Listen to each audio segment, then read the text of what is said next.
नमस्कार, मेरा नाम है वर्तिका नंदा। आज हम बात करेंगे दृश्य माध्यमों की भाषा के बारे में। इस विषय को समझने के लिए सबसे पहले ये जानना जरूरी है कि मीडिया का वर्गीकरण तीन प्रमुख किन हिस्सों में किया जा सकता है। एक है पब्लिक सर्विस ब्रॉडकास्टर यानी कि जन सेवा प्रसारक। फिर है सामुदायिक मीडिया जिसे कम्युनिटी मीडिया भी कहा जाता है। और तीसरा व्यावसायिक मीडिया यानी कि कमर्शियल मीडिया। जन सेवा प्रसारक, जैसा कि नाम से ही विदित होता है, एक ऐसा प्रसारक जो कि जनता के हितों के लिए, जनता के लिए और जनता की ही पूंजी से चलता है। इसमें एक बड़ी मिसाल आकाशवाणी और दूरदर्शन। इसे समझना इसलिए जरूरी है कि भाषा की शुद्धता, भाषा के साथ होने वाले प्रयोग इस बात पर बहुत हद तक निर्भर करते हैं कि वो संचालित कहां से हो रहा है। जन सेवा प्रसारक चूंकि जनता के हितों के लिए काम करता है और उसके लिए राष्ट्रीयता बहुत ज्यादा मायने रखती है। हम ये पाते हैं कि इतने सालों बाद भी आज तक दूरदर्शन और आकाशवाणी भाषाई शुद्धता को अपनाए हुए है और बनाए हुए है। मिसाल के तौर पर आप दूरदर्शन पर चाहे कृषि दर्शन को देखें या फिर पुराने जमाने में या बीते समय में आने वाले उन धारावाहिकों को देखें जो काफी लोकप्रिय हुए थे, जैसे कि हम लोग या फिर नुक्कड़ या फिर और भी बहुत सारे ऐसे धारावाहिक। आपने पाया होगा कि भाषा को लेकर एक सहजता और सतर्कता इन माध्यमों ने बनाकर रखी। इसी तरह अगर आप दूरदर्शन न्यूज को ही अपने सामने रखें तो आप ये पाएंगे कि हिंदी भाषा का बुलेटिन आपको हिंदी में ही सुनाई देता है और अंग्रेजी पूरी तरह से अंग्रेजी में। यहाँ पर भाषाई मिलावट या भाषाई मेल जोल से परे एक शुद्धता की परंपरा को बनाए रखने की आदत आज भी बरकरार है। यहाँ पर क्षेत्रीय चैनलों का जिक्र करना भी जरूरी है। आप जानते हैं कि दूरदर्शन के कई क्षेत्रीय भाषाओं के चैनल हैं, जैसे पंजाब में पंजाबी भाषा, वहां पर गुरुमुखी लिपि के साथ आप जब किसी कार्यक्रम को सुनते हैं या फिर आप लिपि को पढ़ते हैं तो आप ये पाते हैं कि वो अपनी उस क्षेत्रीयता को पूरी तरह से बनाए और बचाए है। इसी तरह दक्षिण भारत में दक्षिण की भाषाओं की उस ओजस्विता को पूरी तरह से बरकरार रखने की कोशिश की जाती है।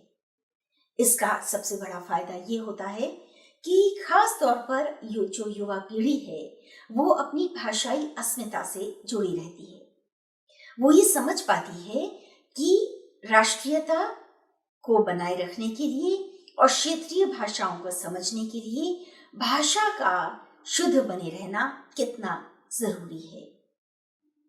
यहाँ पर आकाशवाणी का जिक्र भी किया जाना चाहिए। बरसों तक आपने इस बात को और अपने बड़ों से बोलते हुए भी सुना होगा कि अगर भाषा को सीखना और समझना है, उसका सलीका जानना है तो आकाशवाणी के समाचारों को सुनिए। ये बात आज भी सच साबित होती है।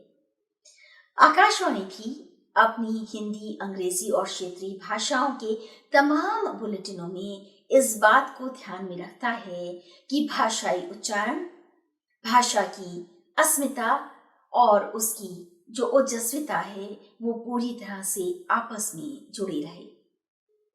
इसी तरह से कई ऐसे कार्यक्रम जो विदेशी प्रसारण के हैं, वहां पर भी भाषा को मिलावट के बिना उसी शुद्धता के साथ प्रसारित करने की पूरी कोशिश की जाती है। इसका नतीजा ये होता है कि कई साल बाद भी जब आप किसी कार्यक्रम को सुनते हैं तो आप उस भाषा की खुशबू को और उस माटी को महसूस कर पाते हैं। अब दूसरी मिसाल, सामुदायिक मीडिया। सामुदायिक मीडिया अपने समुदाय में काम करता है। उसका समुदाय छोटा हो सकता है, लेकिन इसका मतलब ये नहीं कि वो जरूरी नहीं है। सामुदायिक मीडिया की एक बहुत बड़ी भूमिका है क्योंकि उसे उसका समुदाय जानना और समझना चाहता है। इसे समुदाय खुद संचालित करता है, समुदाय की अपनी पूंजी से वो चलता है और इसमें किसी तरह की व्यावसायिकता को शामिल ना करने की कोशिश होती है। अच्छा, इसकी सबसे बड़ी खासियत क्या है? भाषा को लेकर जो खासियत है वो ये कि वो अपनी जो पूरी तरह से जो स्थानीयता है उसको बरकरार रखता है। सामुदायिक मीडिया इस बात को जानता है कि अगर वो किसी गांव या कस्बे में या किसी क्षेत्र में सुना जा रहा है तो उसकी भाषा वही होनी चाहिए जो आम बोलचाल की भाषा है। इसका मतलब ये कि वो स्थानीय बोलियों को बचाए रखने की बड़े काम को भी करता है। इससे आप इस बात का अंदाजा भी लगा सकते हैं कि सामुदायिक मीडिया के जिम्मे कितनी बड़ी जिम्मेदारी है। होली लक्ष्मण केले होली लंका गढ़ में रावण केले होली लंका गढ़ में रावण। भारत जैसे विस्तार से भरे हुए देश में जिसमें कितनी सारी बोलियां बोली जाती हैं, जरा सोचिए कि सामुदायिक मीडिया एक बड़ी जिम्मेदारी को किस बखूबी निभाता है। अब आप मिसाल लीजिए, जैसे रांची में अगर कोई सामुदायिक रेडियो चल रहा है या फिर हैदराबाद में किसी सामुदायिक रेडियो के जरिए उस समुदाय को उनकी जरूरतों, उनकी परेशानियों, उनसे जुड़े मुद्दों या फिर कोई जरूरी फैसलों के बारे में बात की जा रही है और उसमें उस स्थानीय भाषा और बोली का इस्तेमाल किया जा रहा है, तो वहां के समुदाय के लिए उसे समझना कितना आसान है। इसलिए भाषाई मुद्दे को समझते हुए ये जानना बहुत जरूरी है कि भारत जैसे देश में खास तौर पर दृश्य श्रव्य माध्यमों में अगर स्थानीय भाषा को भी जोड़े रखा जाता है तो उससे उन भाषाओं की ताकत बढ़ती है और वो भाषाएं लंबे समय तक जी सकती हैं। अब है तीसरा माध्यम, वो है व्यावसायिक माध्यम। दृश्य माध्यमों की भाषा को जानने के लिए व्यावसायिक माध्यमों की भाषा को जानना बहुत जरूरी है। आपको मैं 90 के दशक की तरफ ले जाना चाहूंगी।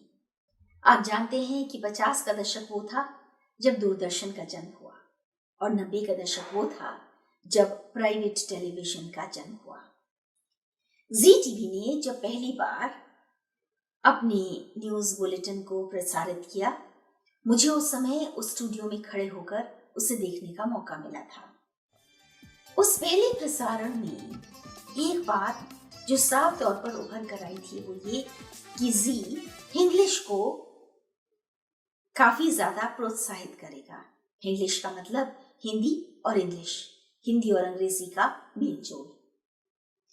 ये भी कहना जरूरी है कि उस समय कोई ऐसा ठोस शोध नहीं हुआ था जिससे ये साबित हो जाए कि जनता को इस तरह की मिलीजुली भाषा पसंद आ रही है, लेकिन ये माना गया कि लोकप्रिय बनने के लिए भाषा के साथ इस तरह का प्रयोग शायद लोगों को पसंद आएगा। बाद के सालों में अलग अलग टीवी चैनल आते गए और इन टीवी चैनलों ने हर तरह की भूमिका को निभाने का प्रयास किया। दूरदर्शन जब अपने प्रसारण करता था और आज भी करता है तो वो सूचना, मनोरंजन इन दोनों को जोड़कर चलता है। व्यावसायिक माध्यमों ने भी ये सोचा कि हम इसके गठजोड़ को बनाकर रखें, लेकिन भाषा को लेकर हम जनता की आम बोलचाल की भाषा को पुख्ता करने की कोशिश करें या फिर किसी तरह के प्रयोग को करें। आप इसके सकारात्मक और नकारात्मक दोनों तरह के प्रभावों पर चिंतन कर सकते हैं। एक तबका ये मानता है कि जी और बाद में बहुत सारे जो नए चैनल आते गए, उन्होंने ये मान लिया कि जब भाषाई मेलजोल होता है और भाषा कुछ चटपटी हो जाती है तो उसमें जनता का ज्यादा ध्यान भाषा के स्वाद पर होता है, भाषा की शुद्धता पर नहीं। इस बात को भी मैं जोर देकर कह दूं कि जब न्यूज की दुनिया ने इस भाषा को अपनाना शुरू किया तो ग्राफिक डिजाइनिंग ने भी इस तरह की मिलीजुली भाषा को प्रोत्साहित किया। इसका नतीजा ये भी हुआ कि हड़बड़ी से आने वाले न्यूज चैनलों ने भाषा के साथ कई तरह की खिलवाड़ करने शुरू किए। एक बड़ी प्रतिस्पर्धा थी, हर चैनल दूसरे चैनल से आगे जाना चाहता था। न्यूज में ये प्रतिस्पर्धा ज्यादा तेज थी, या मैं कहूं कि अकल्पनीय थी।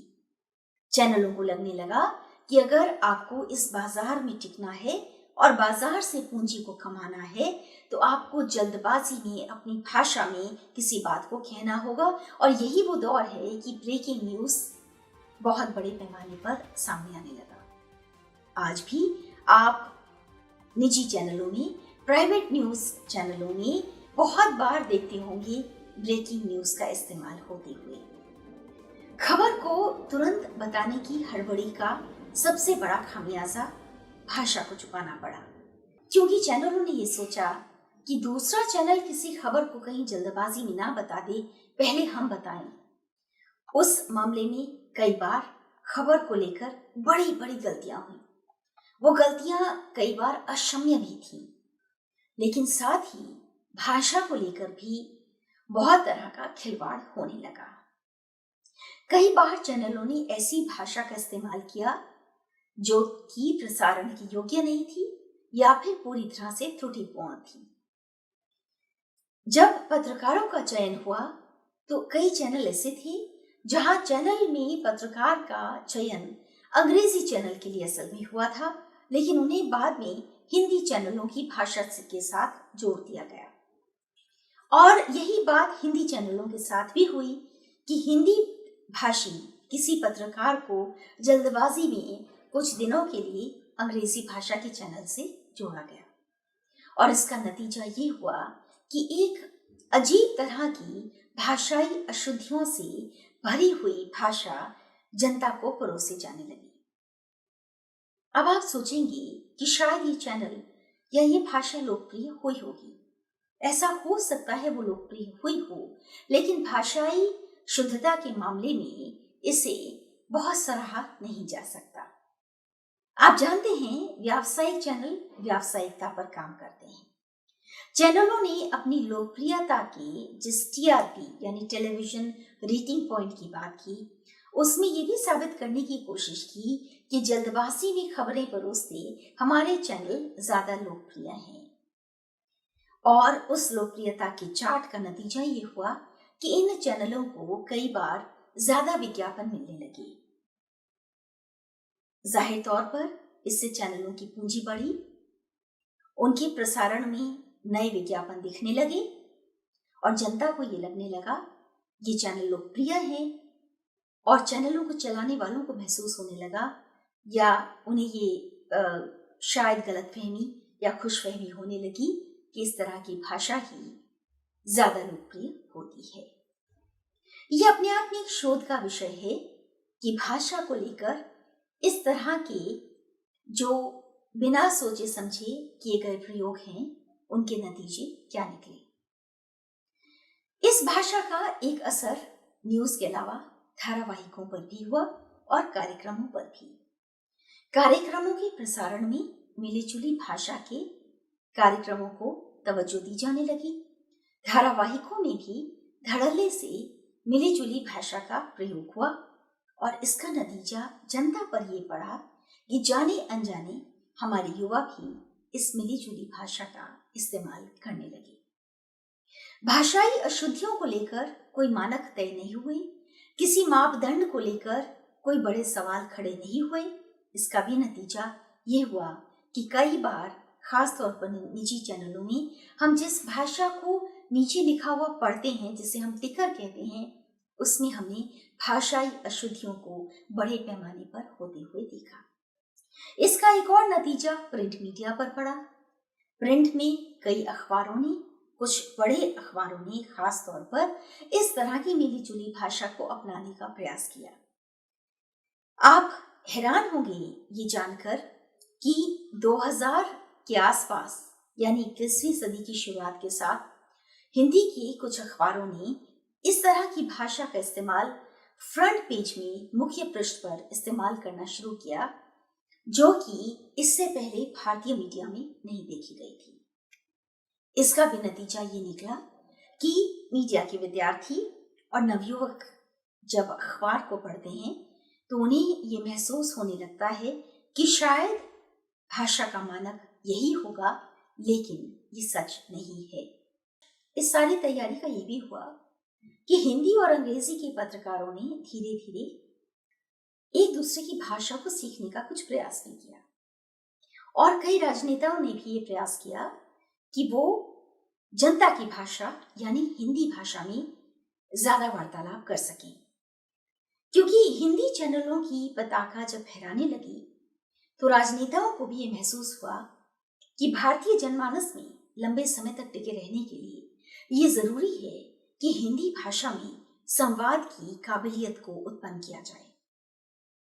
आप इस बात की कल्पना कीजिए कि 21वीं सदी आते आते कई ऐसे राजनेता जिन्हें असल में हिंदी भाषा में संवाद करने में बेहद परेशानी होती थी, उन्होंने हिंदी भाषा में बोलने का प्रयास शुरू किया।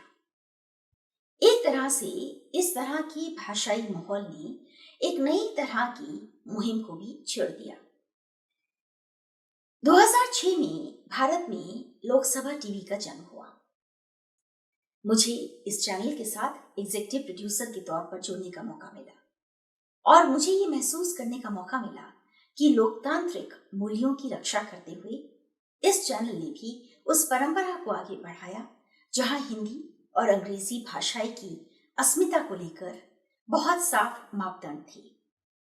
इस चैनल ने भी कोशिश यही की कि भाषाई परंपरा कायम रहे और इसके साथ साथ लोक परंपरा को भी पूरी जगह मिले। बाद में राज्यसभा टीवी और अभी इसी साल यानी 2021 में संसद टीवी के आने के बाद ये बात साबित हुई है कि सरकारी चैनल या फिर जन सेवा प्रसारक ये कोशिश कर रहे हैं कि भाषा को लेकर प्रयोग अपनी जगह है, भाषा की अस्मिता को बनाए रखना बहुत जरूरी है। लोकसभा टीवी, राज्यसभा टीवी और बाद में संसद टीवी का जन्म, इन चैनलों ने भी इस बात की नींव रखी है कि लोकतांत्रिक परंपरा की रक्षा करने के साथ साथ भाषाई अस्मिता को पूरे गौरव के साथ जनता के सामने रखा जाए। पूंजी के लालच या पूंजी के दबाव से परे इन चैनलों ने जनता की भाषा को मजबूती के साथ बचाए रखने का जिम्मा उठाया है। आज हमने इन तीनों परिपाटियों की बात की। हमने बात की पब्लिक सेवा ब्रॉडकास्टर की बात, फिर हमने सामुदायिक मीडिया की बात की और व्यावसायिक मीडिया को भी हमने इसमें जोड़ा। भाषाई शुद्धता की बात करते करते इस बात का भी ध्यान रखें कि भाषाई उच्चारण भी बहुत जरूरी है। आज भी दूरदर्शन, आकाशवाणी इस बात की कोशिश करता है कि उनके समाचार वाचक उच्चारण को लेकर पूरी तरह से पुख्ता हो, खालिस उच्चारण जनता के सामने आए। लेकिन व्यावसायिक चैनलों में हमने कई बार देखा कि उच्चारण को लेकर बहुत गंभीरता अक्सर गायब हो जाती है। जैसे श और स को लेकर, ज और ज को लेकर जो उच्चारण होना चाहिए, कई बार वो सटीक उच्चारण दिखाई नहीं देता। यहाँ ये बात ध्यान रखने योग्य है कि जब हम किसी भी देश में मीडिया की गौरवशाली परंपरा की बात करते हैं तो उस समय उसका कंटेंट, उसकी प्रोडक्शन और उसके साथ साथ भाषा को लेकर अपनाई गई उसकी गंभीरता भी बहुत मायने रखती है। यहाँ केदारनाथ सिंह की कुछ पंक्तियां मुझे याद आती हैं। मेरा टीवी लगभग प्रलाप जैसी भाषा में जो लगातार बोलता रहता है, एक खास तरह का प्रदूषण भी मेरी भाषा की दुनिया में इसके जरिए फैलता है। केदारनाथ सिंह ने इन बहुत सटीक पंक्तियों के जरिए दृश्य माध्यम की भाषा पर प्रहार किया। ऐसे बहुत से कवि, लेखक और संपादकीय टिप्पणियां आप पढ़ सकते हैं जहां पर इस बात की चिंता जताई गई कि अगर दृश्य श्रव्य माध्यमों ने भाषा को लेकर सजगता ना अपनाई तो आने वाले समय में भाषाई शुद्धता को लेकर नई पीढ़ी को समझा पाना आसान नहीं होगा। भारत जैसे देश में आज भी बहुत से लोग एक लंबा समय टीवी को देखने में गुजारते हैं। जाहिर तौर पर टीवी की भाषा और लिखे हुए शब्द दिमाग में एक असर डालते हैं। इसलिए अगर इन माध्यमों की भाषा शुद्ध नहीं होगी तो नव पीढ़ी को इन्हीं शब्दों को याद रखने की आदत पड़ जाएगी जो अशुद्ध होंगे।